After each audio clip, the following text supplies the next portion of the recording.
시간 잠깐 기도하겠습니다. 사랑하는 하나님, 저희로 주님 앞에 나와 예배하게 하심에 감사합니다. 하나님, 저희의 찬양처럼 우리 주님은 영원하시고 동일하시고 우리 주님은 왕이심을 이 시간 고백합니다. 사랑하는 하나님, 이 예배 가운데 사랑하는 여러 성도님들의 심령마다 주님 가득히 임재하시고 성령의 충만함을 허락하여 주시옵소서. 감사합니다. 주님, 모든 말씀 우리 주 예수님 이름으로 기도합니다. 이 시간 한번 우리 옆에 계신 분하고 이렇게 인사하겠습니다. 밝은 얼굴로 옆에 계신 분에게 당신은 하나님의 스페셜입니다 하고 인사하겠습니다. 여러분은 하나님의 스페셜입니다.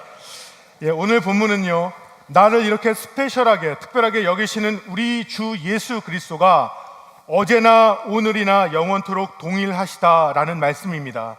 여러분, 이것을 믿으십니까? 히브리서 전체의 주제가 무엇입니까? 아니, 성경 전체의 주제가 무엇입니까? 주제는 우리 주 예수 그리스도가 최고라는 것입니다. 이것만 확실하게 붙잡고 있으면 우리는 인생에서 승리한다는 것입니다. 초대교회를 돌아보면 초대교회 시대에는 박해가 있었습니다. 황제 숭배를 하지 않고 그런 중에서도 고난을 받으면서도 무섭게 성장하는 교회의 모습을 보면서 로마 정부는 위협감을 느꼈습니다. 그렇기 때문에 성도들을 이상한 집단으로 몰아서 대량으로 학살하였습니다. 그런데 이보다 더 큰 어려움이 초대교회에는 찾아왔습니다. 그것은 주변에 있는 많은 이단들이 교회로 밀려 들어온 것입니다.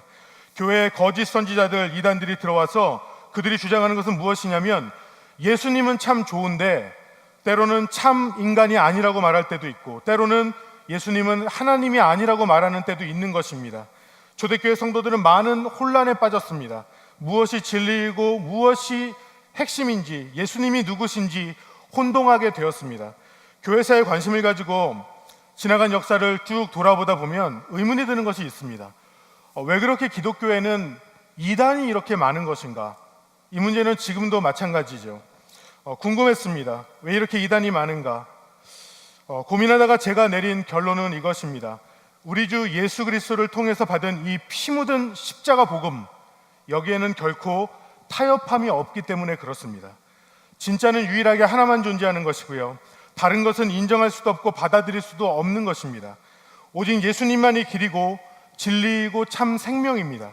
하나님 앞으로 가는 길은 오직 이 길 하나 외에는 다른 길은 없는 것입니다.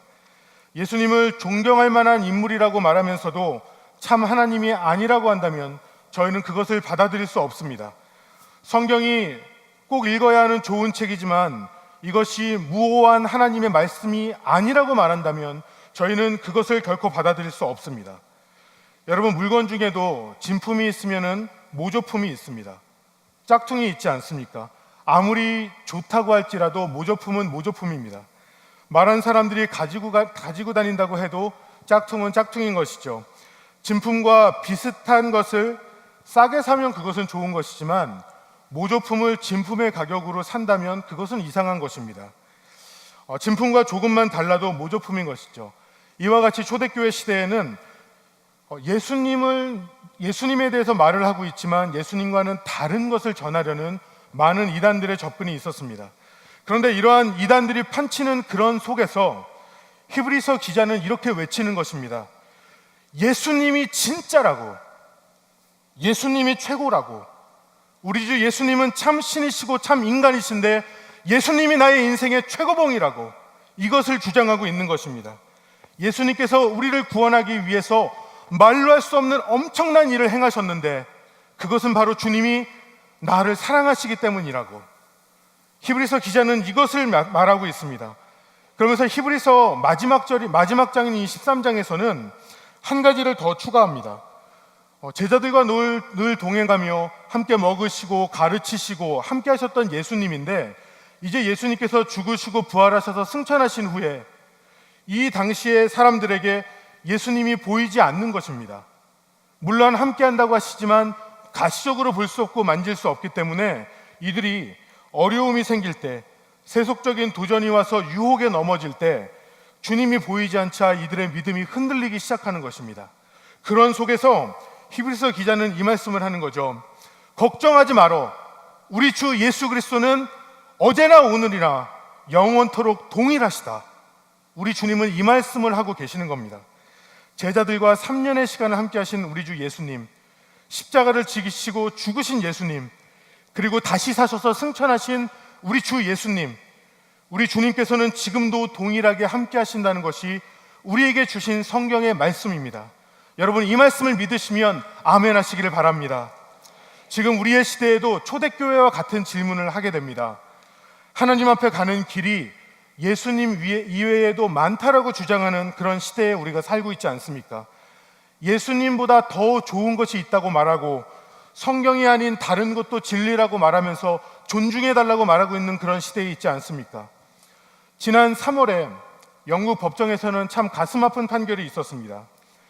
알라가 아닌 예수님만이 구원이라고 전한 노방 전도사님들 2명을 유죄를 선고하였습니다. 예수님의 유일성을 전파하면서 그렇게 예수님을 전하는 것이 공공질서를 위반하는 것이고 동성애자들과 이슬람의 가르침에 대한 도전이며 사람들에게 불쾌감을 주었다는 이유로 기소되었습니다. 담당 검사는 이런 말을 했습니다. 하나님에 이르는 유일한 길은 오직 예수라고 말하는 것은 진리가 될 수 없다. 이렇게 말하면서 유죄를 주장하였습니다. 여러분, 우리가 살고 있는 이 시대가 어떻습니까? 이 시대에는 세속적인 거센 흐름이 있습니다. 누가 진짜냐, 누가 붙잡고 있는 진리가 진짜냐, 그렇게 고민하게 되는 영적인 싸움이 우리를 기다리고 있습니다. 여러분, 이 시대를 우리가 살아갈 때 여러분 어떠한 믿음으로, 이 믿음을 어떻게 지키면서 여러분 살아가시겠습니까? 아니, 우리보다 더 어쩌면 험난한 시대를 살아가게 될 우리의 자녀들에게 여러분 어떻게 이 믿음을 전수해 주면서 그들이 주님만을 모시고 주님 앞에서 믿음 생활하며 살아갈 수 있도록 우리가 그 터전을 마련해 줄 수 있겠습니까? 급변하는 문명과 이 가치관, 세계관의 충돌, 그 속에서 우리가 붙잡아야 되는 가장 중요한 핵심 진리, 하나님의 말씀이 있다면 그것은 무엇입니까? 그것은 어제나 오늘이나 동일하신 우리 주 하나님이 우리의 최고라는 것, 하나님이시고 인간이시라는 것, Supremacy of Christ, 주님이 나의 최고라는 것을 우리는 날마다 붙잡고 살아가야 하는 것입니다. 이것이 저와 여러분의 우리의 인생의 고백되기를 원하고 오늘 말씀을 통하여서 이 한 주를 살아갈 때 붙잡고 승리하게 되는 가장 중요한 핵심이 되기를 간절히 소망합니다. 오늘 본문 말씀을 통해서 이에 대해서 조금 더 상세하게 저희들이 살펴보기를 원합니다. 먼저 알 수 있는 것은요, 상황과 관계없이 우리 주님은 동일하십니다. 상황과 관계없이 우리 주님은 동일하십니다. 오늘 본문 8절을 읽었지만 13장 전체를 놓고 보면 1절에서 5절까지는 하나님 성경은 이렇게 말씀합니다. 상황 앞에서 우리의 마음을 요동치게 하는 몇 가지 요인들을 나열합니다. 그 중에 하나는 다른 상황에 처하는 것, 이웃과의 관계, 결혼의 문제, 돈에 대한 문제, 세속적인 유혹에 대한 문제를 말합니다. 그리고 9절에서는 다른 교훈에 대한 것, 아름다운 음식으로 표현되는 우리의 육신을 즐겁게 하는 것, 이런 모든 것들이 우리의 삶의 중요한 요소라는 것입니다. 그런데 중요한 것은 이런 요인들은 상황에 따라서 좋을 수도 있고 나쁠 수도 있다는 거죠. 늘 원하는 대로만 우리에게 주어지는 것은 아닙니다. 그러나 어떠한 상황에도 내가 지금 누구와 함께 있는지 매 순간 아는 것, 여러분 그것이 능력인 줄로 믿습니다. 요한복음 2장을 보면요, 저희가 잘 아는 가나의 혼인잔치가 나옵니다. 이 가나의 혼인잔치 돌아보면 이것은 축제의 시간이 아닙니까? 중동 지방의 결혼식은요, 저희가 아는 것보다 더욱 풍성하게 많은 음식을 준비해서 온 마을 사람들이 와서 함께 먹고 즐기고 함께 노래하고 춤추는 마을에서 있는 아주 큰 행사입니다. 제가 이전에 터키에 단기 선교 갔을 때 그곳에 계셨던 선교사님께서 결혼식에 저희 팀을 초대해서 결혼식에 갔던 기억이 납니다. 저한테는 굉장히 충격이었습니다. 저희랑 결혼식의 순서도 달랐고 결혼식이 4시간이 넘습니다. 신부는 얼굴에 망사를 쓰고요, 계속해서 고개를 숙이고 있습니다.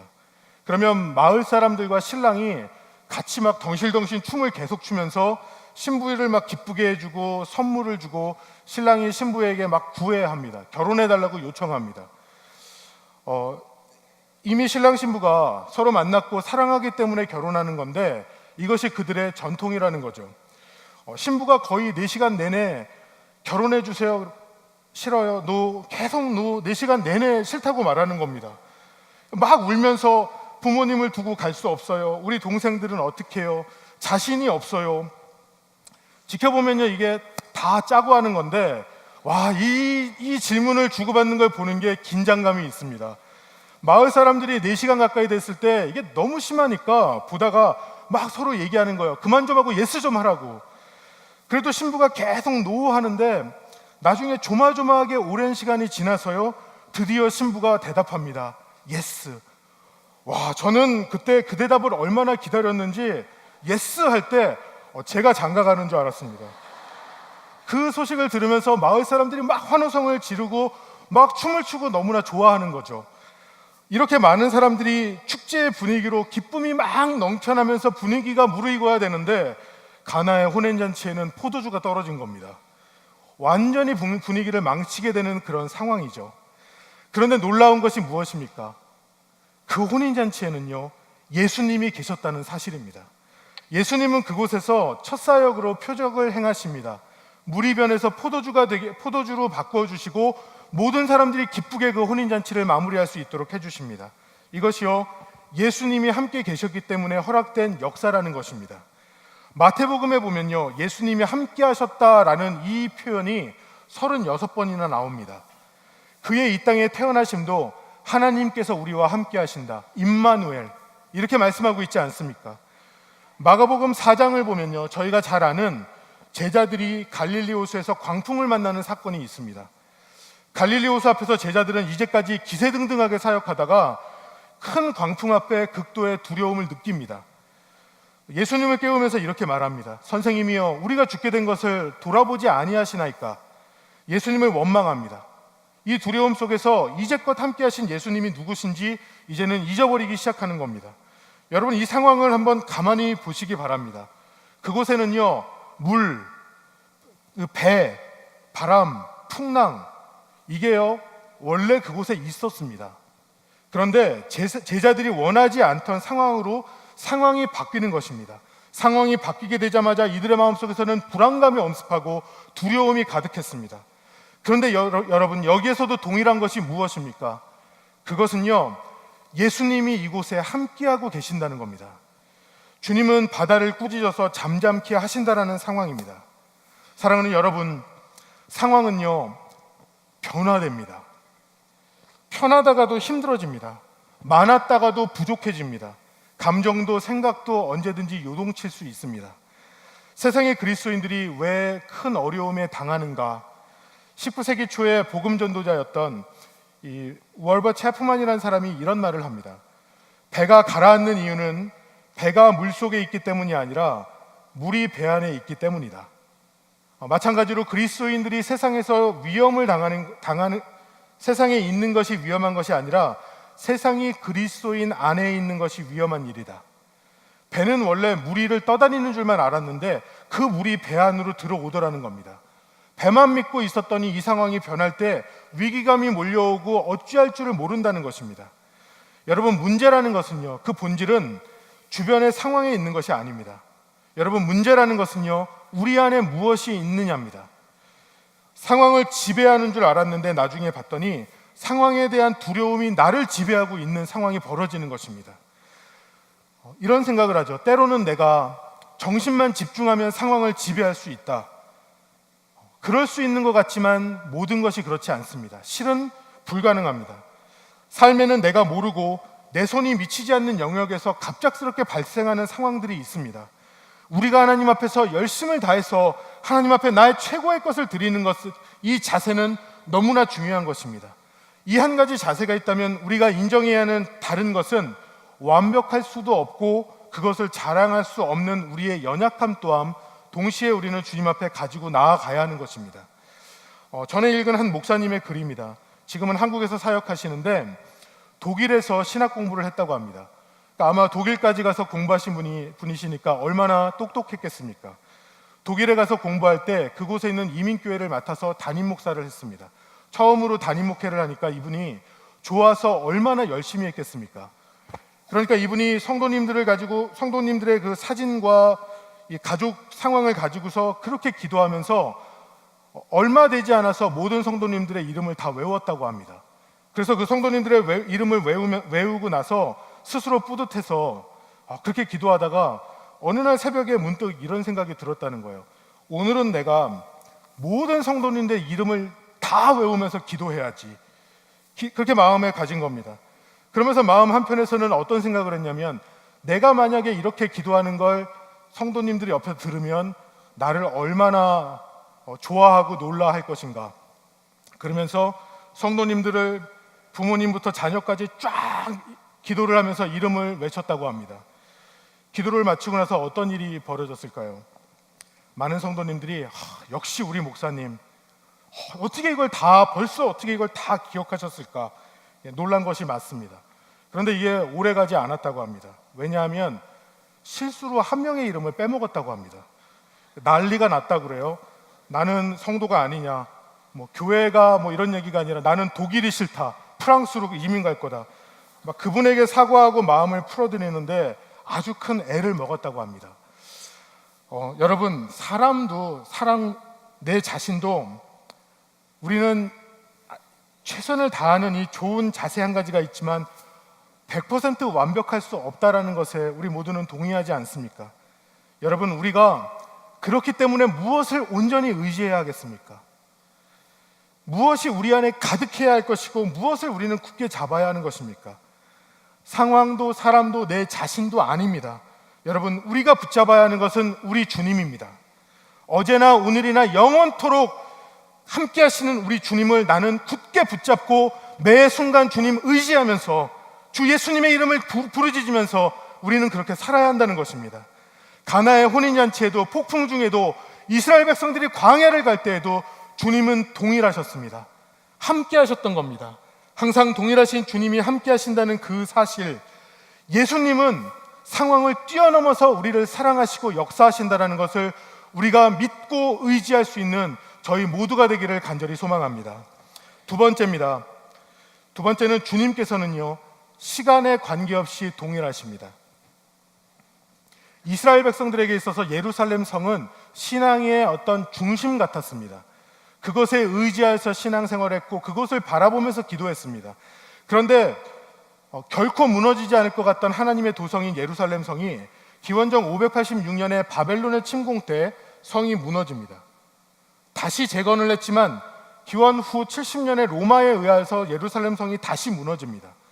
그 무너지는 장면을 보았을 때 이것이 영원하지 않다는 것을 알게 되면서 이스라엘 백성들은 좌절하고 그들의 믿음 또한 같이 무너졌다고 합니다. 결국 알 수 있는 것은 무엇이냐면 사람의 손으로 만든 것이 영원한 것은 없다라는 것을 알 수 있게 됩니다. 1992년에 나온 영화 중에요, 흐르는 강물처럼이라는 영화가 있습니다. 아마 보신 분들이 계실 건데, 이 영화에 가장 많이 등장하는 장면은 몬타나 주에 있는 한 호수에서 목사인 아버지와 두 자녀가 릴 낚시를 합니다. 굉장히 영상이 아름다운 영화인데, 시간이 지나가면서 이 목사인 아버지가 두 형제에게 말씀으로 계속 양육하는데, 첫째 아들은 그대로 순종적으로 있으면서 나중에 교수가 되고, 둘째 아들은 듣는 듯하지만 조금 자기의 삶을 펼쳐나가면서 나중에 신문기자가 되고, 그러다가 도박에 빠지고 나중에는 죽게 되는 이야기입니다. 이 영화에서 아버지와 두 아들의 관계를 보여주면서 서로 변해가는 그 과정들을 계속해서 보여줍니다.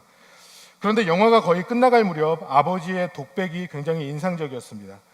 뭐라고 말을 하냐면, 과거를 회상하면서 그 당시에는 인생의 스토리가 종종 책보다는 강과 더 비슷하다는 것을 뚜렷하게 알지 못했다. 그러면서 모든 것은 강물처럼 흘러간다, 이런 독백을 하면서 이제 강이 흘러가는 장면을 보여줍니다.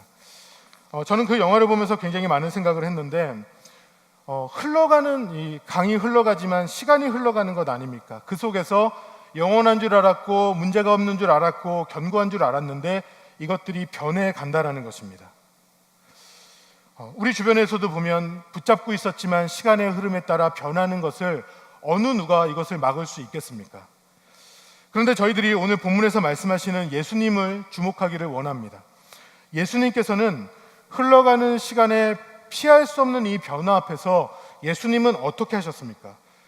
이 뒤에 구절인 12절에서 14절 말씀을 보면요, 굉장히 놀라운 일을 예수님이 하십니다.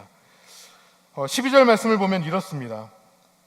그러므로 예수도 자기 피로써 백성을 거룩하게 하려고 성문 밖에서 고난을 받으셨느니라.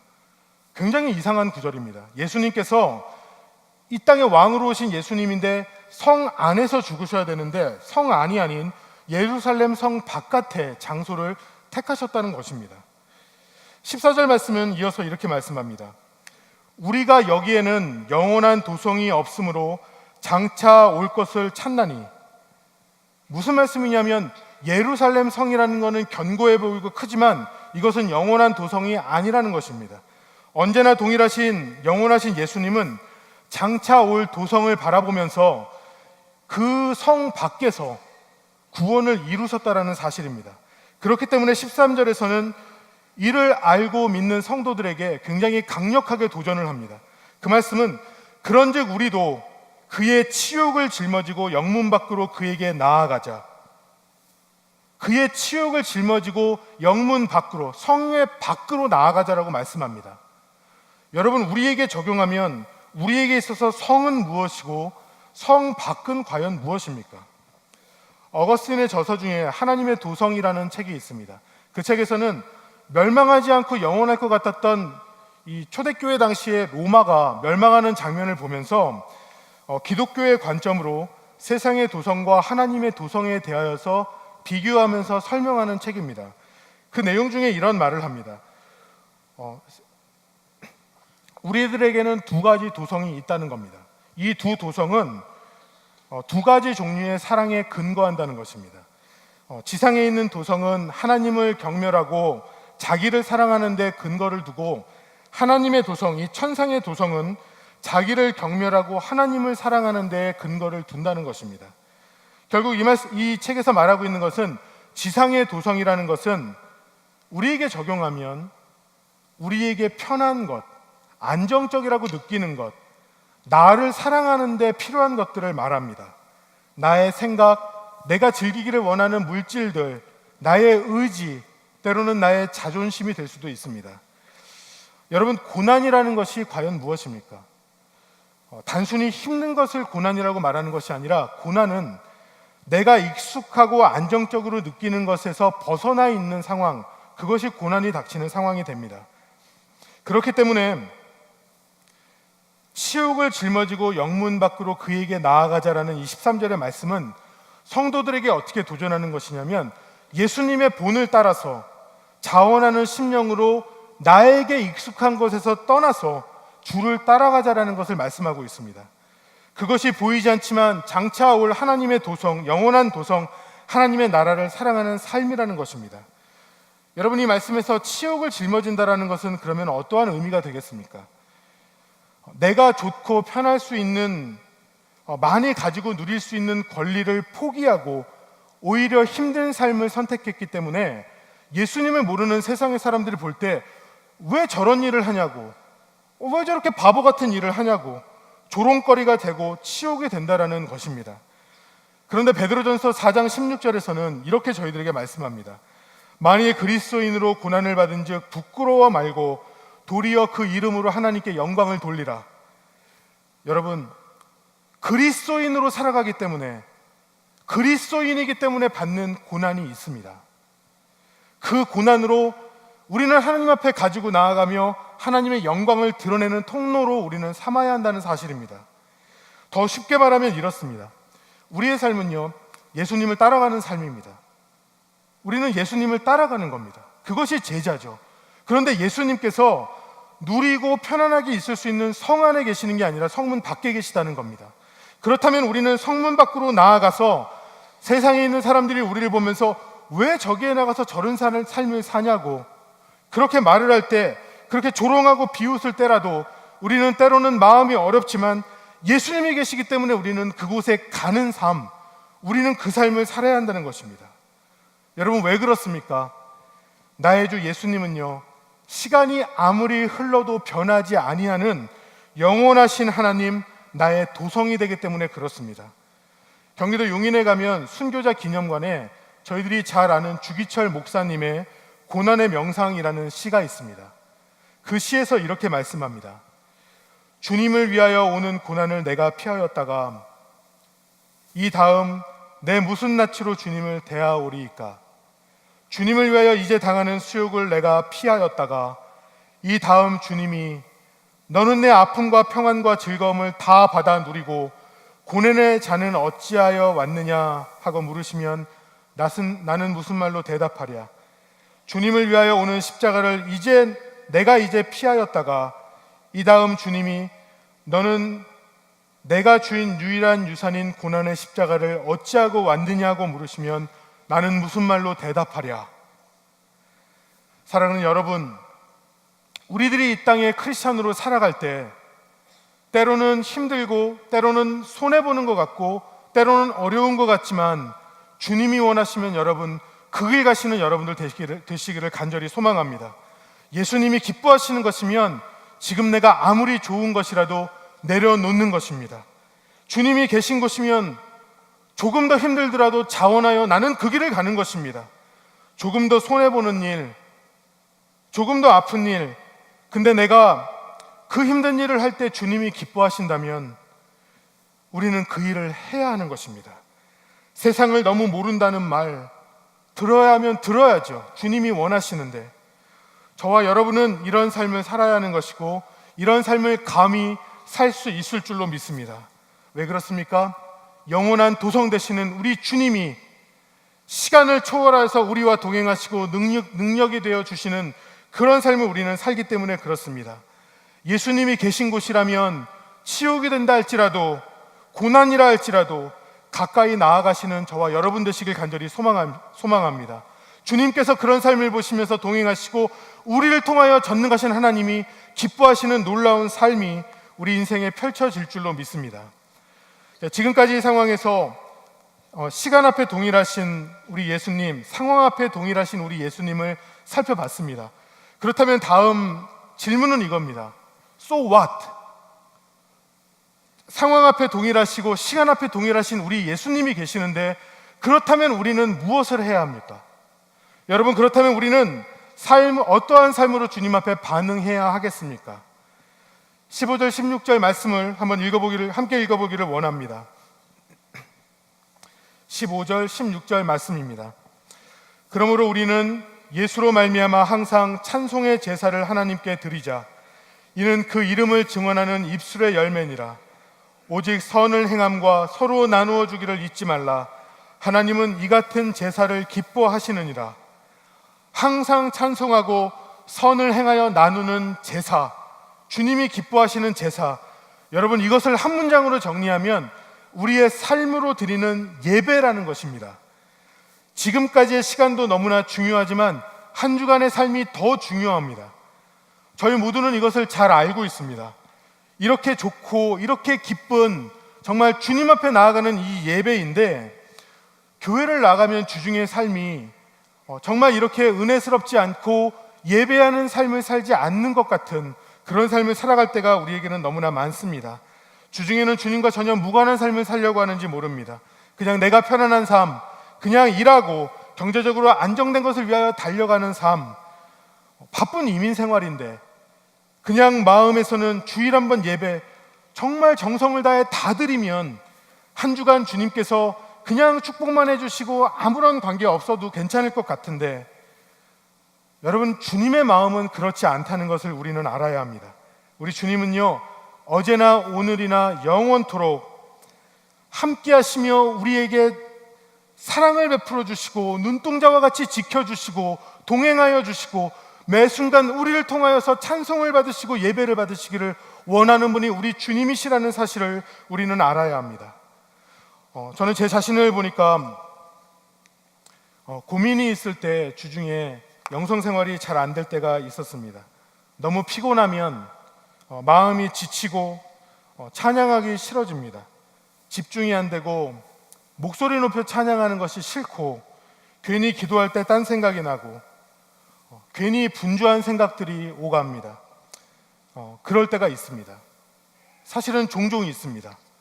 그런데 나누고 싶은 간증은 내 마음에서는 아무것도 하기 싫은 것처럼 정말 힘이 드는데 그 순간에 내가 억지로 입을 열어서라도 찬양하면서 의도적으로 마음을 주님 앞에 쏟아 부으면서 하나님 내가 감사합니다. 감사의 기도를 드릴 때 눈물이 왈칵 쏟아집니다. 그리고 주님께서 마음의 가운데 얼마나 큰 은혜를 부어주시는지를 모릅니다. 마음에 주님이 이러한 위로를 해주세요. 힘들지만 주님 앞에 나아가서 감사하고 찬송을 할 때 주님이 말씀하는 겁니다. 힘들었지? 내가 다 안다. 나는 지금 너와 함께한다. 나는 어제나 오늘이나 영원토록 동일한 너의 하나님이다. 항상 찬송하며 예배하는 삶에 부어지는 주님의 은혜임을 믿습니다. 여러분 정말 힘들 때 여러분 기억하십시오. 그때 나아가서 주님 앞에 찬송하는 겁니다. 정말 불평과 분노, 원망이 터져나올 때 여러분 그때가 주님 앞에 예배해야 하는 순간인 줄로 믿습니다. 1800년도 중간에 필리핀 선교사였던 프랑클 루팍이 그의 일기에 이런 고민을 나눕니다. 하나님, 한 인간이 인류에게 줄 수 있는 최고의 선물이 무엇입니까? 매일 매 순간마다 하나님을 만나는 것과 다른 사람에게 하나님에 대해 이야기하는 것이 모자람 없는 삶, 나눔대로 예수님의 사랑으로 사는 것입니다. 어떤 새로운 기적이 오늘을 이보다 더 풍요롭게 할 수 있겠습니까? 하나님을 매일 예배하는 삶, 그리고 섬기고 나누며 주님의 사랑 나누는 삶, 그 삶에 예수님의 사랑과 능력이 있을 줄로 믿습니다. 이번 한 주에는 굉장히 많은 일들이 있었습니다. 그 중에 마음이 아픈 것은 저희들이 기도하고 있는데 지난 수요일에 시니어 아파트 센터빌에 있는 시니어 아파트의 대형 화재입니다. 아시는 것처럼 112세대가 갑작스러운 경고음을 듣고 밖에 나갈 수 있는 옷만 대충 입고 집 밖으로 뛰어나왔습니다. 급히 대피해야 했습니다. 그 중에는 40가구 이상이 한인분들이셨고 저희 교인들은 11가정이나 됐습니다. 무엇보다 마음이 아픈 것은 집안이 완전히 타버린 그렇게 전소된 가정이 저희 교인들 가운데 4가정이나 된다고 합니다. 생각해 볼 때 이것이 얼마나 힘들겠습니까? 그 갑작스러운 상황에 얼마나 당황이 되었겠습니까? 그냥 살아가던 삶의 공간이고 그냥 살아가던 삶의 시간인데 갑자기 이것이 없어진 겁니다. 이런 말씀을 하세요. 다른 물건이나 폐물보다도 더 안타까운 것은 오래된 가족 사진을 그렇게 가지고서 수시로 이것을 보고 있었는데 불에 타버리고 물에다 젖어버린 것이 안타깝다. 이들은 우리의 어머니와 아버지라고 믿습니다. 이 상황을 저희 교회는 글로컬의 사명으로 교회가 할 수 있는 범위에서 최선을 다해서 섬기고 함께할 것입니다. 모든 성도님들께서 기도로 동참해 주시고 또 자원하여 봉사해 주시고 함께 하시기를 원합니다. 저는 이러한 섬김이 주님께서 기뻐 받으시는 예배라고 믿습니다. 그리고 무엇보다 어려움을 당하신 분들을 위해서 그것이 아닌 다른 이유로라도 아프신 분들, 힘드신 분들, 그분들을 위해서 저희들이 늘 주님 앞에 나아가 예수 그리스도의 이름으로 기도할 수 있기를 간절히 소망합니다. 이 자리에 계신 분들 가운데 말 못한 고민들, 아픔이 있는 분들이 계십니까? 여러 상황과 흐르는 시간 앞에서도 우리 주님이 동일하시다는 것 여러분 기억하시기를 바랍니다. 우리가 믿는 예수님이 최고입니다.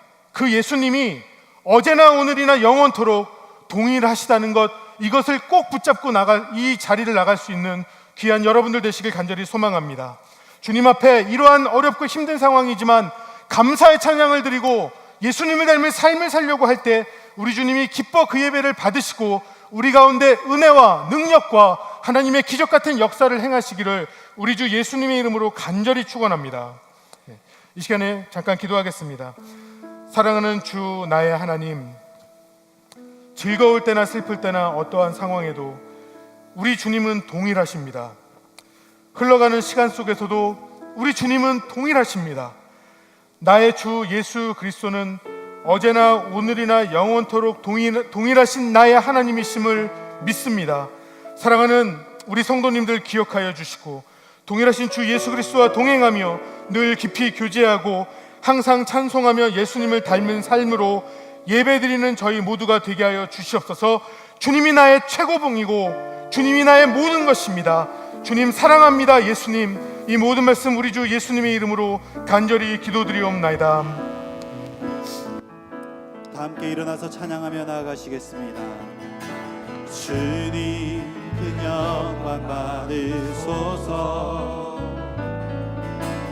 홀로 찬양 받으소서. 모든 이름 위에 뛰어난 그 이름, 온 땅과 하늘이 다 찬양해. 겸손하게 우리 무릎 꿇고 주 이름 앞에 영광 돌리세. 모두 절하세 동생자 예수, 주님께 찬양 드리리. 모든 영광과 존귀와 능력 받으소서, 받으소서. 영광과 존귀와 능력 받으소서, 받으소서. 그리스도 살아계신 모든 영광과 존귀와 능력, 모든 영광과 존귀와 능력 받으소서, 받으소서. 영광과 존귀와 능력 받으소서, 받으소서. 그리스도 살아계신 하나님. 이 시간 저희가 다 함께 기도하기를 원합니다. 상황 속에서도 시간 속에서도 우리 주님은 동일하신 영원하신 하나님이십니다. 주님을 향한 더 큰 믿음을 주시고 주님은 나의 주님은 동일하시기에 영원하시기에 우리도 주님 앞에 항상 찬송의 예배로 예수님을 닮은 선한 삶의 예배로 주님을 기쁘시게 하는 삶을 살기를 원합니다. 이 시간 주님 앞에 기도할 때 늘 동일하신 예수님 감사합니다. 주님이 나의 최고입니다. 저의 목소리 다하여 주님 앞에 예배하는 삶을 살게 하여 주시옵소서. 함께 기도하겠습니다. 사랑하는 하나님, 주님께서 저희를 구원하시고 주님이 나의 모든 것이고 주님이 나의 모든 것임을 믿습니다. 주 예수님이 나의 최고입니다. 주님이 나를 인도하십니다. 전능하신 하나님, 주 앞에 나의 모든 것을 내어드립니다. 상황도 주관하시고 시간도 주관하시는 우리 하나님, 내가 주님 앞에 간절히 기도합니다. 사랑의 하나님, 저희를 주님 앞에 사랑하기를 원하고 주님과 동행하기를 원하고 예수님을 전하며 예수님으로 살 때 저희가 이 땅 나아가 승리할 수 있을 줄 믿사오니 전능하신 하나님, 은혜의 은혜를 저희 가운데 부어주시옵소서. 아버지, 주님 앞에 나의 목소리를 다하여 올려드립니다. 주님 앞에 나의 마음을 올려드립니다. 주님 받으시고 영광마다 주시고 주님 기뻐하시기를 원합니다. 하나님 앞에 사랑합니다. 능력 되어주시고 아버지, 나의 모든 것을 드리오니 전능하신 하나님이 주관하는 인생, 나의 예수님을 따라가 기꺼이 고난을 받고 기꺼이 아파하면서도 예수님이 계시기에 포기하는 인생 되게 하여 주시옵소서. 아버지, 주님 앞에 나아갑니다. 살아계신 하나님.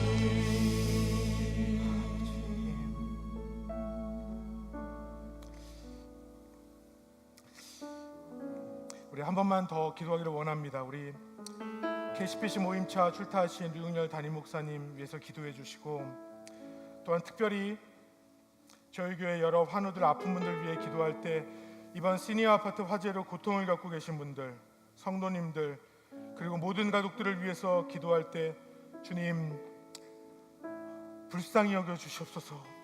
주님, 그 마음 속에 주님이 계심으로 소망이 있게 하시고 주님이 어려운 상황을 속히 회복시켜 주시옵소서. 이 시간 한번 우리 이웃을 위해서 그리고 우리 담임 목사님과 여러 사랑하는 성도님들을 위해서 한 번 더 기도하겠습니다.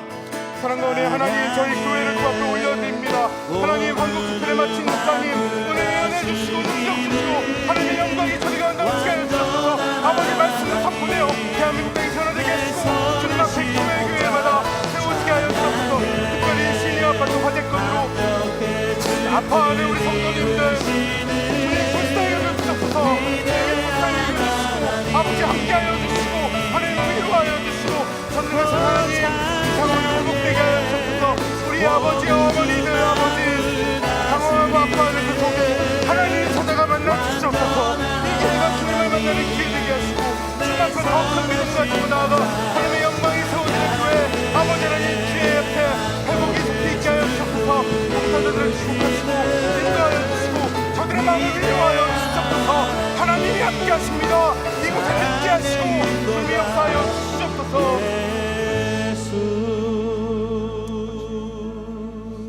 이제는 우리 주 예수 그리스도의 은혜와 하나님 아버지의 사랑하심과 성령님의 감화 감동 충만케 역사하심이 우리 주 예수 그리스도는 어제나 오늘이나 영원토록 동일하십니다. 고백하며 항상 찬양과 예수님을 닮은 삶으로 예배자의 삶을 살기를 소망하는 주의 사랑하는 모든 성도님들 머리머리 위에 이번 시니어 아파트 화재로 고통을 겪으며 주의 긍휼을 구하는 여러 어르신들 머리머리 위에 이제로부터 영원토록 함께 있을지어다.